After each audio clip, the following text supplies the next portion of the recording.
One of the important things about meditation I don't say enough about is just how to come out from a meditation. Because meditation can become so profound and deep, the last thing you ever want is just actually to waste the beautiful peace and happiness and clarity of mind by just jumping out too quickly. One of the reasons that I just ring that gong 3 times is to allow your mind to come out slowly, gently, instead of just what sometimes it was described at by even Ajahn Brahm, my teacher in Thailand. Hi. He used to say that come out too quickly is like pouring hot water in a cool glass.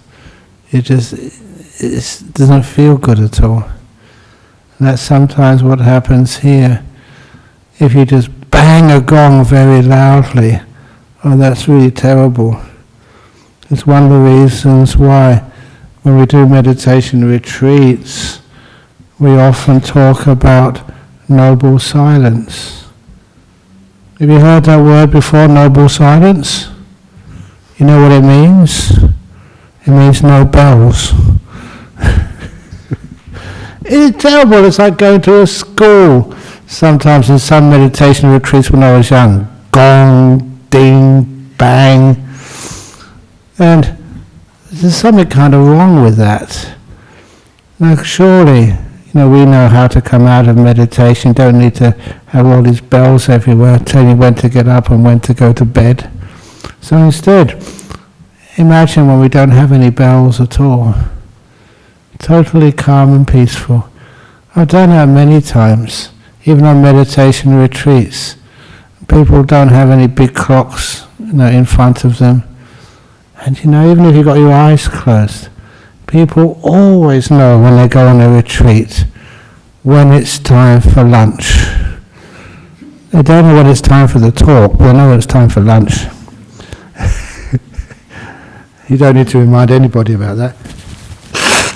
Got water in my nose. But anyhow, coming out from a meditation is also learning how to come out gently and slowly. Whatever you're doing, when you're relaxed, you don't want to destroy the best part of that relaxation, that feeling of happiness and pleasure. It's one of those pleasures which when you do find it, you don't want to throw it away too easily. And sometimes even just talking about the pleasures of meditation, finding out why do I experience these meditations as beautiful? I'm just not really happy. My body is relaxed. Body actually does feel just physical pleasure. Not exciting pleasure, but very calm, peaceful pleasure, which is even more nice to be able to observe. So sometimes today, I was going to start by talking about the pleasures of spirituality. And I say that because as a young man, as many of you know that I was born in London, had no idea of any alternative than going to the church. I went to that church, but what I remember of it, it was cold. All stones. There was no heater, no air conditioner. Of course, didn't want an air conditioner, it was always cold. And there was no upholstery on the pews. There were old wooden benches. You sat too long on those and you got a sore bottom. And when the priest would go and give a talk, would always be telling you, you're going to go to hell, it's going to be terrible down there. I give so many talks, I'm not quite sure when I told this story about the Australians, West Australians, who, a pair of them, I don't know what they were doing, but they both got sent to hell. When they died, it was really hot down there. And when they were down 2 weeks ago. Okay. Thank you for being here. I just about the guy that dies. It's rich. He goes back to see his Okay, yeah. That's a good one, okay. Here we go. And then I'll tell another one afterwards. This one, was that last week as well? No. About a month, okay. It's called Golden Oldies. You know, when some person does a record and it's really, really a hit, how many times do they repeat that on the sort of the music channels on the radio? You get a very popular video, a sports match, like, you know, when, what's the famous sports match? Anyway, I don't know my sports anymore. But anyhow, this was these West Australians. They appeared down in hell, and when they were in hell, they were just given some work to do. They were enjoying it. It's nice and warm. It's kind of light. It's like being back in home, like working on the Fremantle docks, working very hard. So they worked very hard and they enjoyed every moment of it. And this devil fella thought, I'm not getting through to these guys. So he turned up the temperature, and really hot. And then they thought, wow, this is like working up in Broome. It's nice and really warm, very good for your health. So they worked very hard, and the devil thought, I'm not getting through to these guys at all. So it turned it even hotter. And then when it was really, really hot, they were working their butts off, and then as they were working really hard, they thought, wow, this must be like working up in the outback somewhere in Kalgoorlie, one of the mines. You really get a lot of money there, this is great. And so the devil then thought, the only way to teach these Western Australians, turn the temperature down. And he turned the temperature way down, so it started freezing. Really cold. And these Western Australians were even more happy. They were jumping up and down for joy. And the devil couldn't figure out what's going on. So he said, why is it? You can understand when it was nice and warm because you're used to that, but freezing cold, ice everywhere, and now you're so happy? How come? Well, said these two Western Australians, we always made this resolution that hell will have to freeze over before Fremantle Dockers win the grand final. So that must mean that Fremantle's won the cup. Yeah, go the Dockers. I thought that was funny. Okay. The third story about hell, which actually has a very powerful message to it. So this is not so much like a joke, but actually a very beautiful message. This was the story of this priest who one Sunday during his talk, there was one person in the audience who put his hand up to ask a question. Now this person who asked the question was a potential very big donor to his church. So you couldn't really ignore him. So he asked this question. Said, can I ask a question? And normally you can't in a church. Here you can ask questions all the time. Isn't that true, Eddie? Eddie? Yeah, you can. You can ask a question all the time. Yeah, but anyway, that wasn't the case in this Christian church, but this guy put his hand up to ask a question. Can I ask a question? He said, yes, of course you can. What's the question? And he said, you've just told us that in many people you have to be a member of our church, our faith, our denomination. Otherwise, when you die, you'll go to hell. Sometimes people say that. You have to be a Christian, otherwise you go to hell. So, is that true? Because, said this rich guy, there's been many really wonderful people in this world. People like Gandhi. He wasn't a Christian. Would he have to go to hell? What about the Buddha? Buddha wasn't a Christian. Surely he can't go to hell. What about Nelson Mandela? Yeah, he was a bit rough when he started out, but he did amazing things later on in his life. Surely he doesn't have to go to hell. What about all these amazing, wonderful people? just because you're a Christian, or you're not a Christian, does that mean you have to go to hell? So this was quite a smart priest. And so he gave an answer, which sometimes I give, was, well, it's a difficult question. I'll answer it next week. I've done that before. So anyhow, so he had 7 days to find a good answer. And so on a Monday morning, they have a day off. That's in Christianity, they always have a day off on Monday. I never have a day off. I complain, where's our president? He's over there somewhere. Anyway, so even people think, oh, you're going to Penang, that's where I'm going next week, or Singapore first. You can have a nice holiday. Holiday? I don't have holidays, I teach retreats. Even when I went to Phuket in June, people said, oh, you go to Phuket. Oh, it's a wonderful place to go. You can have a nice holiday there. Holiday? Is it teaching a meditation and retreat and teaching at a conference? I don't have holidays. Even going to UK.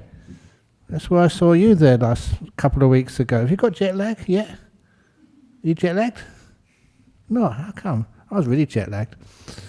Maybe because I'm old. But anyhow, just holiday? No, you work. I'm working my butt off over there. But nevertheless, actually I just every now and again I ask the other monks, have I still got a butt? Have I? I have, okay. So I can still do some more work. Hasn't been worked totally off yet. But anyway, so Monday have a day off. Tuesday, he went into his library, looked through all his books. What happened to these really good people when they die? Surely they can't go to a hell realm. And so, but he couldn't find a good answer. So on a Wednesday, he went to see one of his friends who's a bit older than him. And the friend said, look, that's such a deep question. I can't answer it. But what you should do is go to the bishop on Thursday. Ask the bishop. He'll be able to give you some advice. So he went to see the bishop. He didn't get any advice at all from the bishop. So the Friday, go and see the archbishop. So he went to see the archbishop, and the archbishop, well, I haven't got too much time to talk to you, only 5 minutes, and didn't really answer his question at all. So on Saturday, the archbishop said, you should go and see the theologian in the university. He's the one who can give all these answers for you. So I went to the university to see this doctor of religion, PhD. You all know what PhDs mean, don't you? What does it mean? I never said that. You said it. He got an answer from this doctor in the university. Is anyone from the university here? Oh, thank goodness. He got a good answer, but he couldn't understand a word of it. Have you ever had those experiences? You go to these really, really famous people, and they've been so much studied, they've written so many books, when they give you an answer, you can't really understand what the heck they're saying.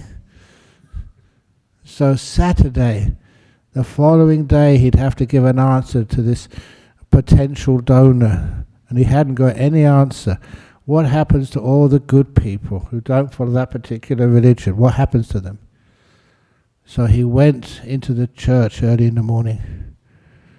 He hadn't found an answer all night, and you have to face this person in a couple of hours. So because he hadn't slept, because he'd worried so much, he fell asleep. And when he was falling, as he was fast asleep, he had this dream.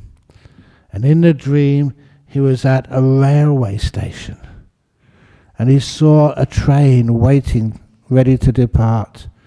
And so he asked one of the platform conductors, this train here, it wouldn't be going to a place called heaven, would it? And the conductor said, yes, it's going there, it's leaving in a couple of minutes. Seeing as you're a priest, you can go there for free. So he got on the train, and it's only a dream, okay. After a very short time, they arrived in the station, and sure enough, you could see the words Heaven, written on the destination. Sometimes you see that, like Armadale or Perth, you can see the name there, so you know where you've gone to. Heaven. So he got out of the train, and he went to the first person he saw, a really strange fellow, dressed all in white, with a couple of wings on the back. Oh, come on. It's Ajahn Brahm, you know what I'm like. And so I went up to him and said, hey, this place over here wouldn't be called heaven, would it? Yeah. He said, welcome. Thank you for coming. And then he asked, I said, how long have you been here? And this guy said, oh, I've been here for thousands of years up in heaven. Great, you're just the man I wanted to ask. Is there anybody up here called Buddha? Nope, never heard of him. I'm a Buddhist monk saying this, okay. Has anyone up here called Mahatma Gandhi? A little fellow, bound. No, never heard of him. Sorry. I should really train myself not to laugh at my own stories. What about Nelson Mandela? Nope, he's not up here either. What's another really great people who've been around before? But anyway, no, don't say Ajahn Brahm, I'm not dead yet, so I can't be other place. I'm here. He said, no, none of them are down here. And the priest thought, I've got my answer. My own experience. None of these people, you ought to be a Christian to be up in heaven. So he went back to the station to get back to the world. But then he saw another train on another platform. And he had an insight where that train was going to. And he asked the platform conductors, that train over there, it wouldn't be going to a place called hell, would it? He had to get, the full answer. So the platform conductor said, yes, it is going down there. So he bought a return ticket. You don't want to get a one-way ticket there. He bought a return ticket, and in no time at all, this train sort of pulled into another station, another platform, and there was H-E-double-L. Hell, he'd arrived there. But it was very weird, not anything like he expected. There were even balloons tied to the sign, hell. And he didn't need to go and look for somebody. These few people came right up to him and said, welcome, nice to see you. Did you have a nice journey? They never said up in heaven. Did you have a nice journey? Was it very pleasant? And he said, yeah, it was. So do you want something to drink? Do you want like a nice cup of tea? Or some nice juice? How about something to eat? They were so incredibly welcoming and kind. Just like when you come to the Buddhist Society of Western Australia, people always want to offer you, was it a hot pot next week or something? Or whenever you have the party. They're always so kind and welcoming. And he said, look, this is really weird. What's this place called? And they said, it's hell, welcome. Are you sure you don't want something to drink? Right, sit down at least, rest. And so he said, look, this is what the sign says. This is what I expected. Well, I never expected that you were so nice down here, that you're so kind and so welcoming. But look, how long have you been down here? Oh, we've been down here, again, thousands of years. And he said, is there anybody down here called Buddha? Oh, the Buddha. Oh, such a wise, compassionate being. So don't string me up and discommunicate me, whatever it's called. Throw me out of being a monk. Yeah, Buddha, oh, wonderful person. What about Mahatma Gandhi? Oh, such a very kind, wonderful, compassionate person. What about Marcus Aurelius? Even though he was an emperor, he did some very wise things. Oh yeah, he's down here too. And Nelson Mandela, Marcus Aurelius and Mahatma Gandhi, oh yeah, they're all down here. And they said, look, according to my beliefs, they should be down here, but this place should be a place of so much torture and so much pain and so much suffering. And then the people he was talking to said, oh yes, it used to be like that before the Buddha came down here.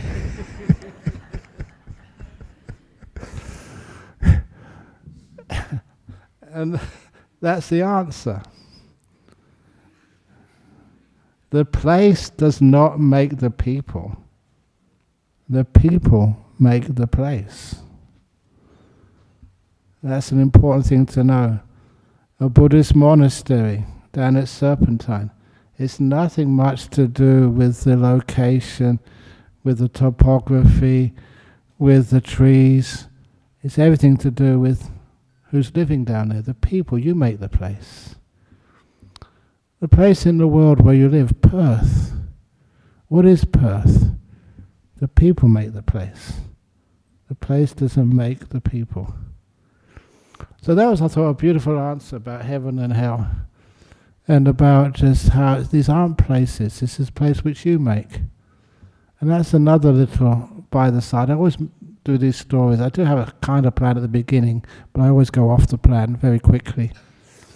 You know that sometimes, when a person does pass away, where do they go? What happens to them? What kind of heaven realm do they make for themselves? This is more sort of theoretical Buddhism, but it's true. You can test this out in your meditation. The heaven realms which you may go to, you make them, you construct them as you want to have the pleasure or the pain. The painful realms. Why does anybody go to a heaven or a hell after they pass away? And what actually determines that? What determines that is one's ability to enjoy reward, the ability to allow oneself to experience happiness, because you've deserved it, you've worked for it. Or the hell realms. I'm not talking about the hell realms you've seen in not photographs, in pictures and stuff. This is what you feel you need. Or you feel you need to learn some lesson. It's one of the reasons why anybody who in the Buddhist cosmography goes into a hell realm. I always say this, and this is just so true. The doors of hell are open. You can walk out whenever you feel you've suffered enough. And that's just not just like a physical idea of a hell realm. Each one of you who suffer because you've had some misfortune in life, lost someone who's been very close to you, been sacked from work, do you suffer? The amount of suffering which you experience is determined by what you want to experience. How much you feel you should be punished. You don't deserve happiness. It's something which I learned just the insight of being with people and seeing them and talking with them when they go through difficult times in their life. Why are you suffering so much? The physical truth is there, but the emotional response, why? Why can't you enjoy? You've heard me say before about human beings, you'd think we'd learn how to accept happiness and learn how to understand suffering and let it go. But actually we do the opposite. Every time somebody is praised, every time, you have, say, our president, thank you for all the hard work you've done. Every time you say, oh, thank you for all the wonderful work you've done as caretakers, and happy birthday, Nick. Got it right? Yeah. Excellent. Can you accept that? That's a good. He's a really good student. Sometimes, oh no, it's just what I do. But if you can accept the praise, can you really do that? How many times when somebody thanks you, Eddie, for asking all the wonderful questions later on. And if you can accept it, it shows that you're open to be happy. Some of the experiences when I was young, decided I wanted to become a monk, and then going to the Thai temple in London, and there was lots of famous people there. One of the famous people became a professor, wrote a few books afterwards. This guy called Lance Cousins, he was also at Cambridge. And anyone who studies Pali Text Society, he was one of the senior people in the Pali Text Society. Because he was also at Cambridge when I was meditating there, we got to know each other, and I told him, I'm just going to go to Thailand in a couple of weeks to become a monk. He looked at me and said, you'll be back in a couple of weeks. That's what he said. And later on when I saw him, still as a monk, why did you say that? Why did you tell me that I'll be back in a couple of weeks? And he said, because I looked at you and you were smiling too much. That's what he said. I said, this is crazy. You're supposed to be a Buddhist. You don't know that you don't just go there to suffer. You come to a place like this. Okay, you do have to suffer sometimes when you hear the same joke again and again and again. But it's not everybody's heard those jokes before. When you hear them for the first time, and even you hear them again and again and again, there's always some little angle there which is new.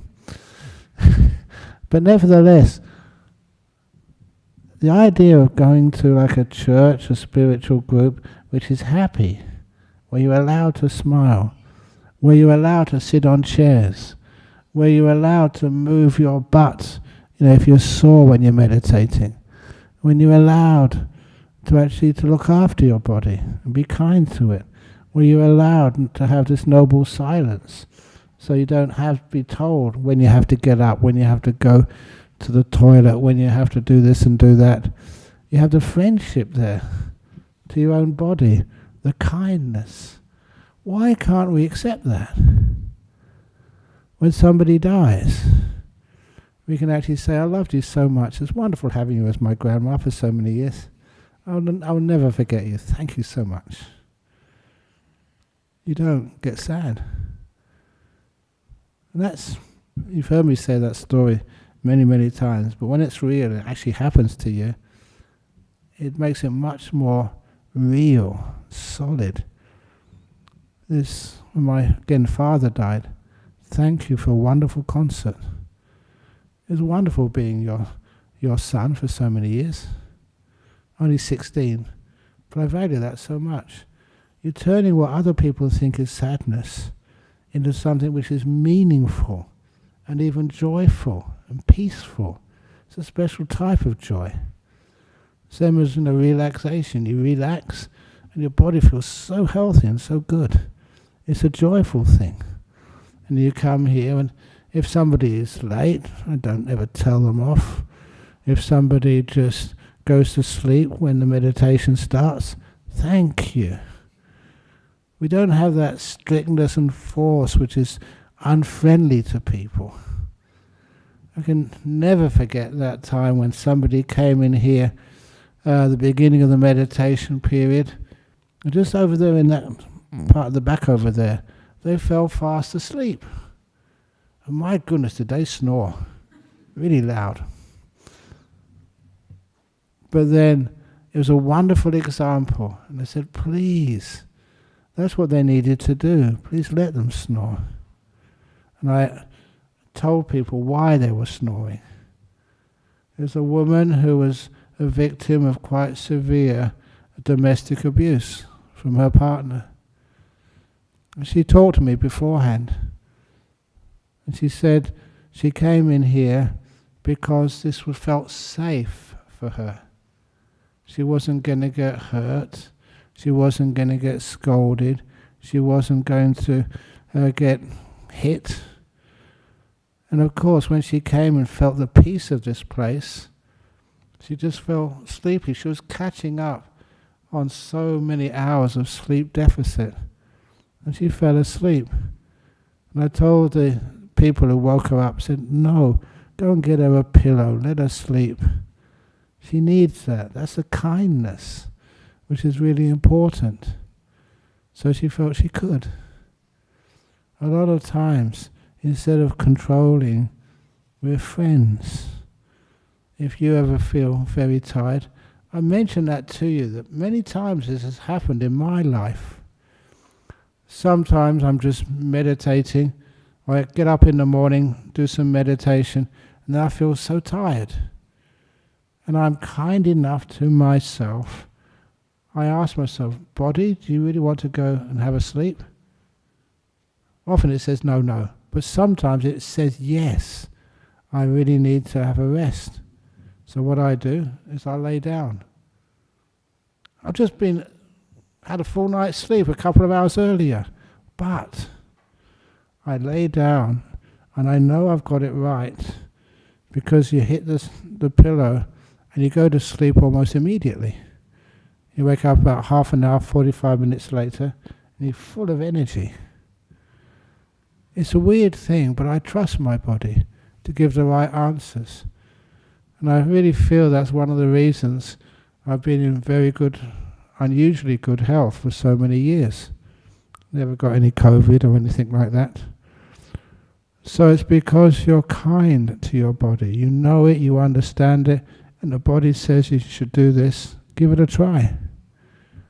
And a lot of times it's just your body needs that hour or 45 minutes where you can just relax to the max, and that's where the happiness comes from. So always a good meditator, a good Buddhist, should have a smile on their face. And if you don't believe me, I can show you how the Buddha described it. This is in the sutta. I was just trying to remember the name of it. It's Dhamma. No. Anyway, I'll remember it in a few moments. This particular sutta, the king Pasenadi, who lived right next door to the Jetavana monastery, well, actually within walking distance, went to see the Buddha one evening. And as he went into the monastery, he asked, is the Buddha available? He said, yes, just knock on the door, you can go in. You're a king. So he went to see the Buddha, and then he started kissing the Buddha's feet. It's not a very good idea when you walk barefoot, but anyway.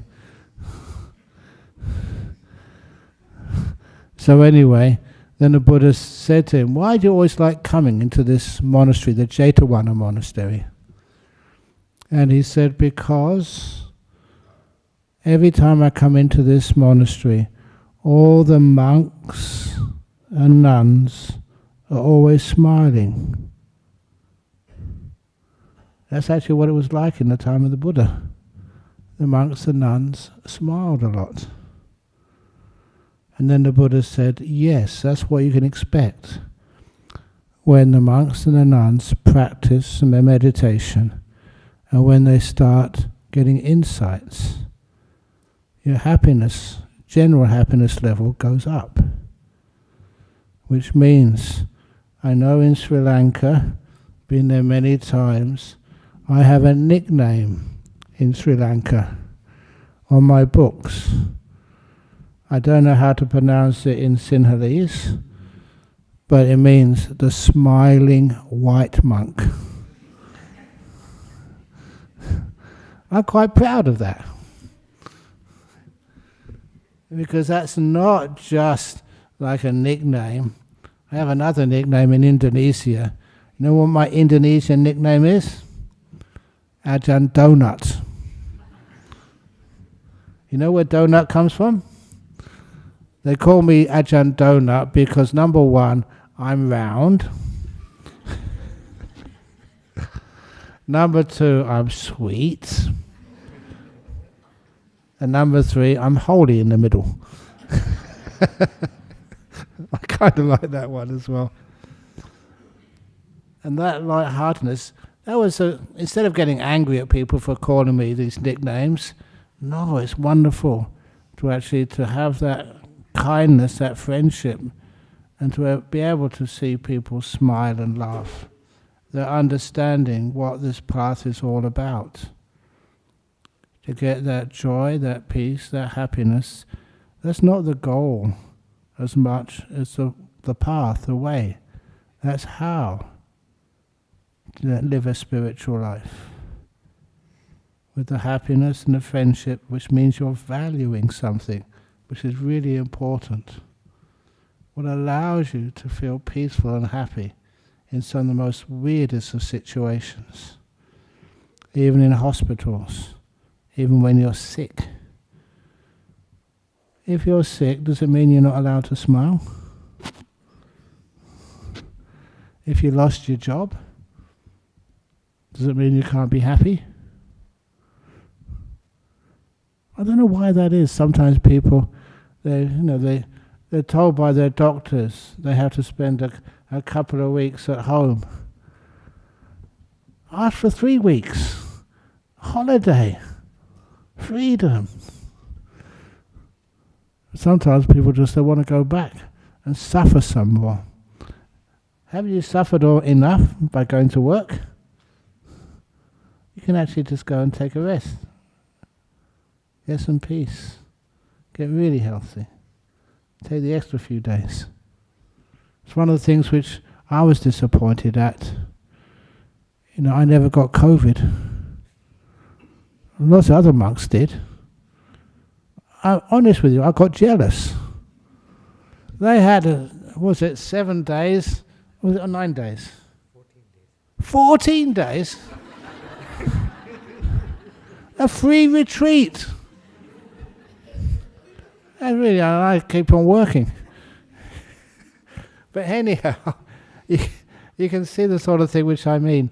You can always see the positive side of anything which happens to you in this world. And when you see that positive side, it's great. It means you can be happy where other people are just miserable and sad. Look, life is like this. Sometimes you do have to go to work. Sometimes, you do get stuck in traffic. I remember once just going to give a talk over in London somewhere, and the traffic jam was so bad, it was about 4 hours. Stuck in a traffic jam going from one part of London to another part of London. So I was late for the talk. Was I disappointed? Of course not. I said I don't have to talk so much tonight. Talking is my job. So that means I've got a good excuse not to do anything tonight. So another time just going to the airport. When I went to the airport years and years ago, going to give a talk over in Yogyakarta, and the airline was on Garuda Airlines. It was cancelled, not delayed, but totally cancelled. The next aircraft would not go to the next day. Was I disappointed? Of course not. Another day I didn't have to do any work. I could take a break. But of course, the cause why Garuda Airlines was cancelled that day is in the middle of the bird flu epidemic. Garuda is the name of a bird. I said the aircraft got bird flu.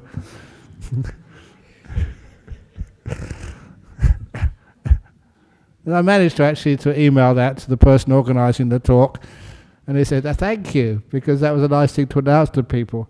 It wasn't Ajahn Brahm's fault, it wasn't Garuda's fault, it was just, that's what happens in life. Even aircraft get bird flu. That's the same what happened over in Sri Lanka just last, was it June or sometime? Just got to the airport, put in his VIP lounge, which I thought, there you must be safe, all these other people looking after you. But what happened was that, I think it was somebody else in the air. I better be careful what I say, I might be in trouble. But anyway, I got to the plane late. Even though I'd arrived, I checked in 2 or 3 hours early. But by the time they took you to the aircraft, you could see the air bridge separating from the aircraft. I missed the flight. Not my fault at all. But who cares? It's an extra, I think, 10 hours in Colombo Airport. They looked after me. Had nice food, looked after me, and got a nice aircraft back to Perth eventually. So I'm not allowing that to take away my happiness and my smile. Sometimes it's nice that in a spirituality, a religion, a practice of meditation, it doesn't just allow happiness, but it teaches you how to be happy. And you can check up on some of the monks and nuns. Is this real? Are they still happy, even in difficult situations? I think many of you have checked me out for many years. So, have I passed the test? Or am I just making it up? Hopefully you'll understand that when you change your attitudes to things in life, whether it's disappointments, whether it's sicknesses, whether it's some things in life you don't expect, all of which happens to me when things happen which I don't expect, I don't get angry at anybody. Instead, I change my expectations. There's always something you can do with whatever you have to face in life. There's always some way you can make this meaningful. Indeed, that's one of the most important parts. When things don't go according to plan, when things go differently than you expected, you give it meaning. What's the point? We sometimes think, this was last week's talk, about all the fighting in this world. Does that make life meaningless when there's death? And sometimes people, it's hard to find that they deserve to die in such a way. What's the meaning of that? And the meaning of that is teaching each one of us, number one, to how to value every day, every moment. And number two, teaching us to change our expectations of life. We don't know what's going to happen in the future. It teaches us to be far more in this moment and to realize no matter what happens in your life, in the life of people around you, it could be a big bushfire, a tsunami or whatever, we can find meaning in it. The meaning that we can do better next time. We can grow and learn. We can accept and understand. And that way we can create a better world for ourselves and others. It gives these things meaning. And maybe just to finish with, is one of the very intense stories. So I apologize if this is a bit too much, but it's a beautiful story to end on. One of the times when I did go over to Kuala Lumpur to teach, then the disciples there said there was one lady who was very, very disturbed, and she'd been to psychologists and psychiatrists.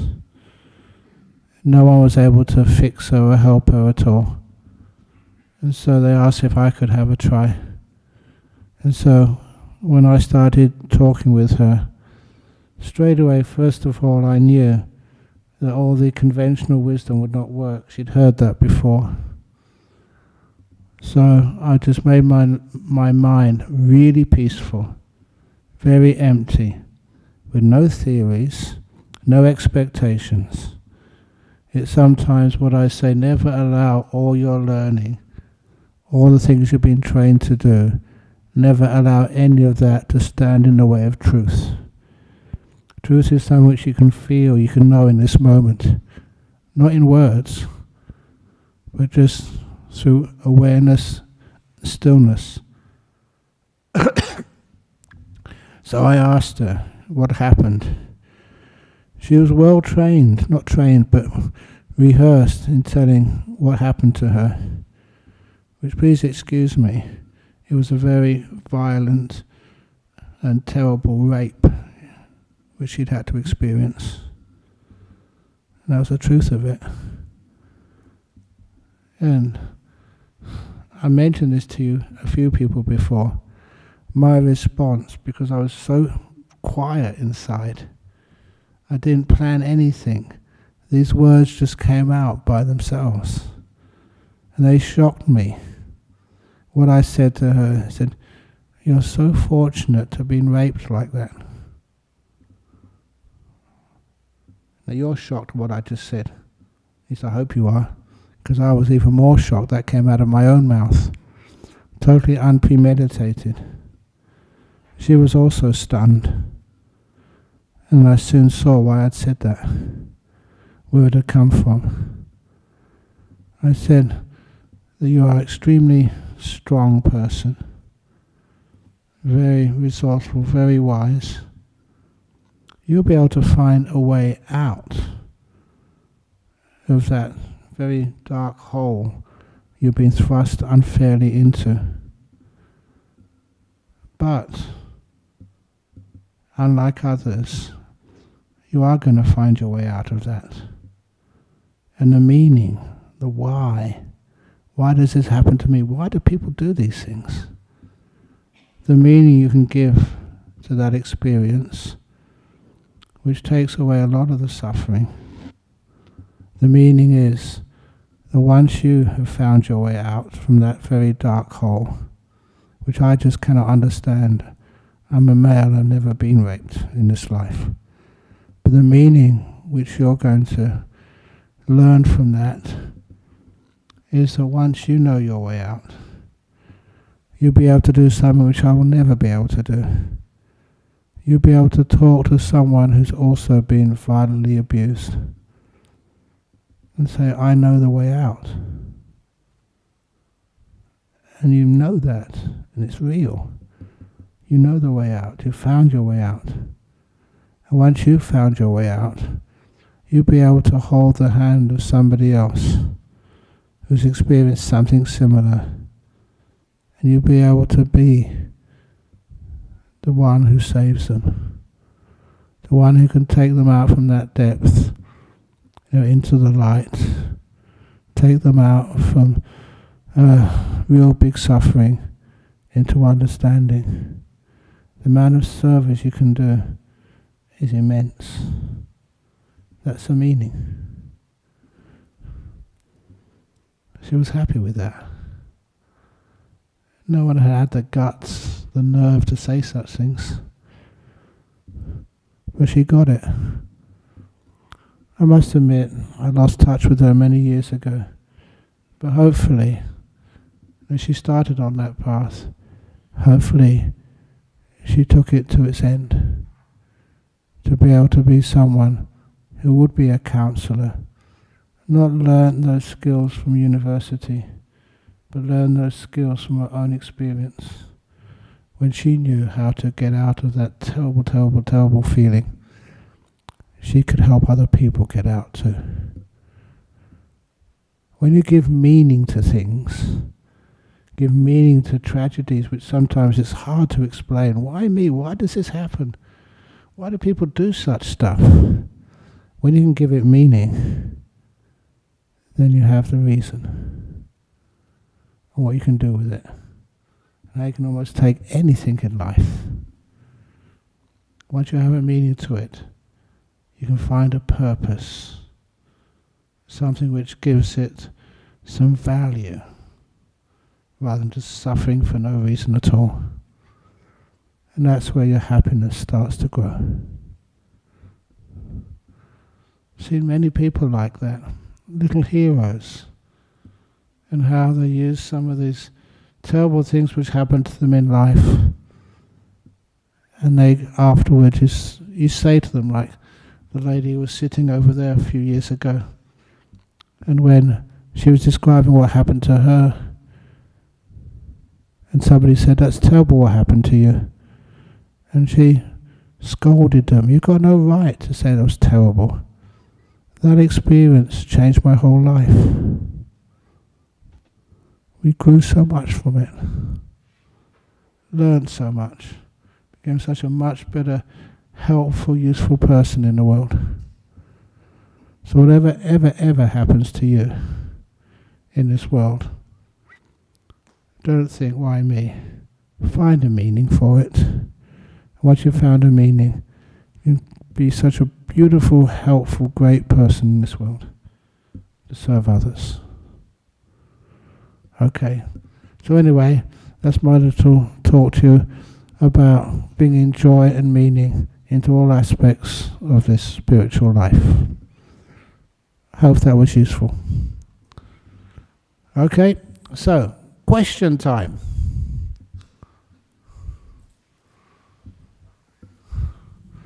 Everyone's really quiet now. Shall I tell another joke? Sorry? Side, okay. Do the side after the talk. After this one, okay.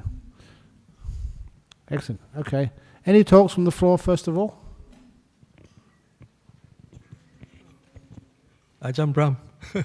Go on, yeah. Okay. Ajahn Brahm, you talk about spiritual pleasure. Yeah. Yeah. So don't you think from what you say is spiritual pleasure is the happiness and the longer lasting peace we have, And if you go further, it's the bliss, that arise as compared to our human pleasure, The pull of samsara is very strong, isn't it? Yeah, very strong. I don't know as why. As compared to the peace else. Of the bliss and peace of nirvana. Yeah, even just these jhanas, the incredibly powerful bliss states. That's one of the reasons, just like nimitta states, before the jhanas. The first time that happened to me, my reaction was, why has no one ever told me about this before? The great joy of meditation, you're sitting there, you're not doing anything, you're not wanting anything, and your mind gets so incredibly powerful and blissful. Want to do another comment? Ajahn Brahm, how about the middle way? The middle way? Yeah, be careful of the middle way is the way to, Because this is a Chinese saying, the one who walks the middle way gets hit by traffic coming in both directions. Okay, I think I told that last week too. Anyway, next. Whenever my son completes the meditation, he says he feels heavy in his limbs. Please provide some guidance for improvement. And that's quite common to feel heavy in your limbs. Carry on, stay there, because usually what happens after that heaviness disappears, then you get the whole body vanishes. It's just a stage of your mindfulness is increasing, is amplifying some of the feelings you have in your body, and that just means it kind of perceive it like heavy, but not unpleasant at all. So just keep on going, and then soon your son will feel his body just vanishing, just left with his mind, and that's pretty blissed out. 2. How do I let go of an unskillful mistake and go back to the Buddhist path? You made an unskillful, that is still the Buddhist path. To be a Buddhist, you don't have to be absolutely perfect, but you learn from mistakes.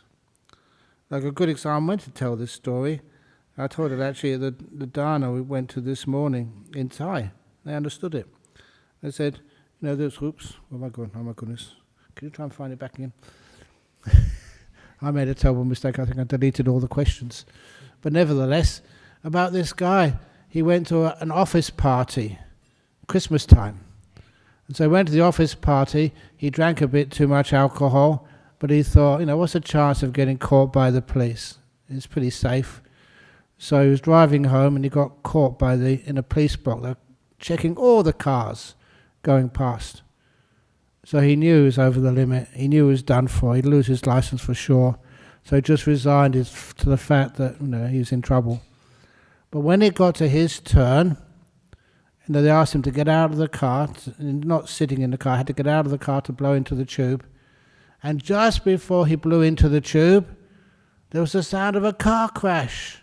One of the drivers was driving a bit too fast and went into the rear end of another car. And the policeman said, "Sir, it's more important I check, this accident than check your alcohol level in your breath. Get back in your car and go home." And he thought he was so lucky. He came within a couple of seconds of getting busted. But the story hadn't ended. Because the following morning he woke up, someone was knocking at his door and they wouldn't stop. He had a hangover, still in his pajamas. But he went down to the door and there was his 2 policemen waiting for him. And he said, "Well, they can't arrest me now, I'm not driving."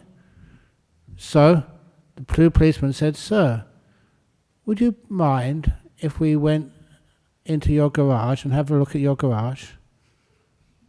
And he thought, "Well, nothing in my garage, just my car." "Sure, no problem at all."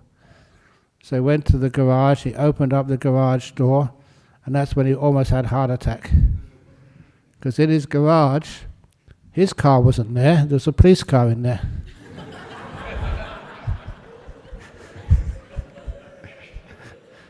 When they said, "Get in your car and go home," he was so drunk he got in the wrong car and drove one of theirs home. They had an extra car at the roadblock and they were missing one. They soon sussed out what happened. He was in big trouble. So anyway, got the things back. Okay, I won't press the wrong ones anymore. That's an unskillful mistake. And you go back to the Buddhist path in jail. We do visit prisons. "I have relationships in my life like family who can be hurtful and sometimes intentionally. How do I deal with people like this, especially when I want to emotionally retaliate and hurt them back?" Oh my goodness. Instead of doing that, you have relations. To have an old Chinese saying, to love the tiger but at a distance. So you can still love all your relations, but not in the same house, if you possibly can. But nevertheless, after a while, when they're not around, they're not right in front of you, then you can actually do much more loving kindness towards them. And that actually changes your attitude towards them. So they can be hurtful and sometimes intentionally. That's because they're not perfect yet. They're still learning how to have kindness and learn how to live with other people. So sometimes if that happens, forgive them.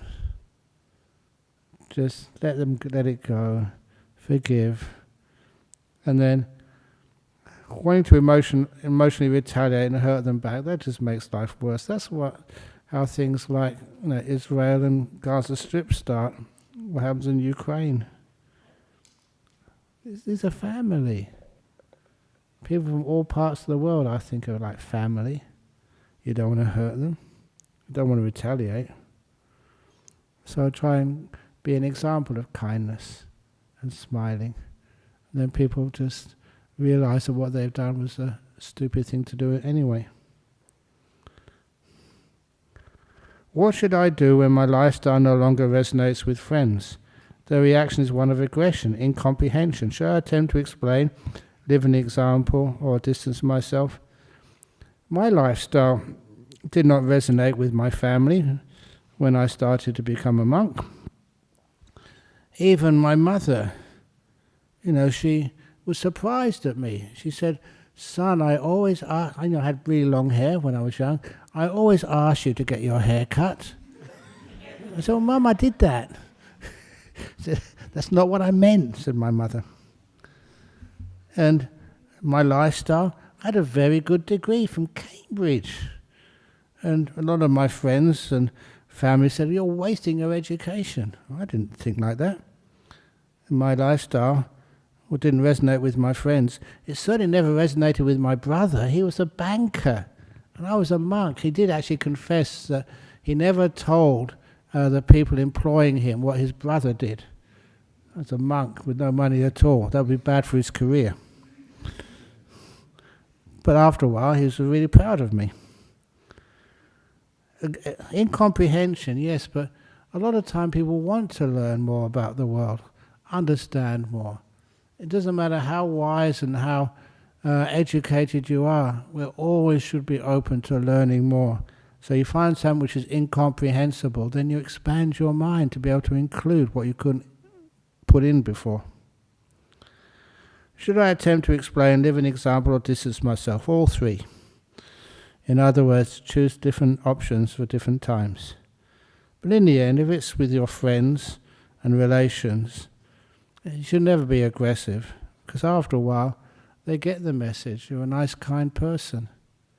And all the men and women who become monks or nuns, because I'm senior, you go and visit them. One of the things which I did this time over in UK was go and visit Venerable Chanda's family. And Venerable Chanda was really amazed just how they really warmed to me. Because I'm not their child, I'm another example of a monastic. Chanda is their daughter or their cousin or their sister or something. I'm just outside of the family. I can give an example of this is just where your daughter's going to be after a few years. And they're kind of impressed with that. So I don't have aggression or incomprehension. You just you try to fit in as much as you can and you teach by example. Last question. If anatta, you know what anatta means, don't you? That's a word in England. You're a nutter.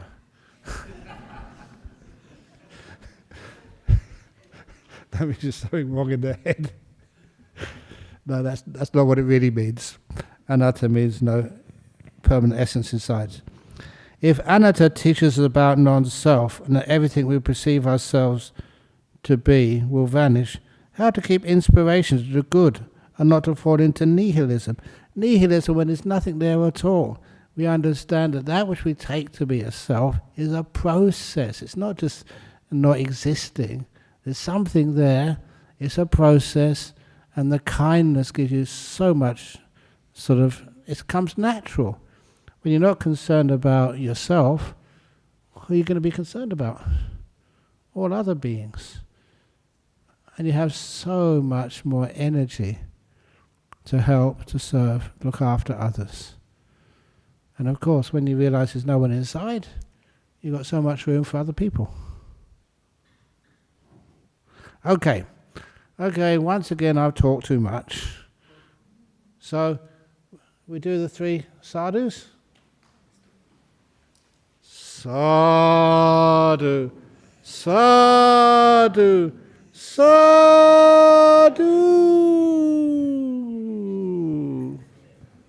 Okay. You know what sadhu means? That's one of the best translations. Awesome. So I hope you enjoyed that. I did. So anyway, we're now going to pay respects to Buddha, Dhamma and Sangha, and then we can finish the formal part of this meeting. And then I will see you tomorrow and the next day, but after Christmas. Do Buddhists celebrate Christmas? Ajahn Chah did. He called it Buddhamas. So, happy Buddhamas to you all, and I'll see you before the new year when I come back. Happy Buddhamas.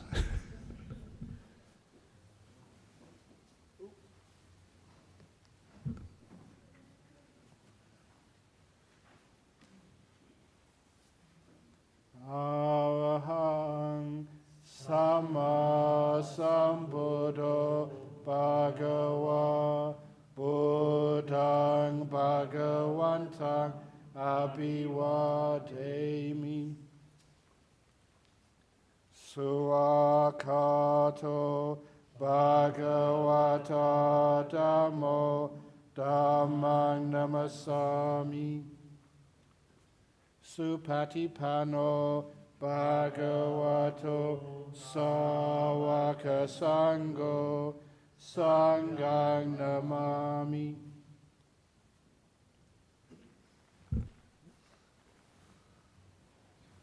Very good.